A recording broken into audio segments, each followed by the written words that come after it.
Nuestros mejores colaboradores, los ganaderos asturianos. Javier Valdés, Cangas del Narcea. ¿Cómo es el producto que llega a las carnicerías de Alimerca? Llevamos trabajando con Alimerca desde el año 2000.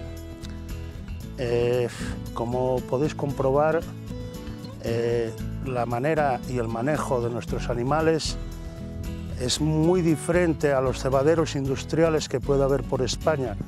Como veis, son criados de forma natural, con un pienso natural.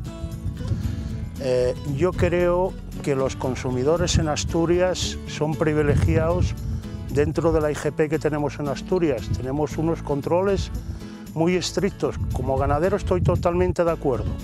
Y el consumidor de Alimerca pues tiene unas garantías, como cualquiera que está consumiendo carne dentro de la IGP.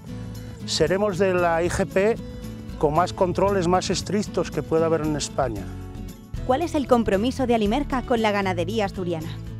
Nosotros, si no hubiera una garantía donde pudiéramos cebar y sacrificar nuestros terneros, como es el caso de Alimerca, donde se estarán sacrificando en Asturias sobre 9.000 terneros, pues el manejo y la supervivencia en Asturias, en la zona rural, si no hubiera otra empresa similar que pudiéramos sacrificar esta cantidad de terneros, pues no lo vería muy viable.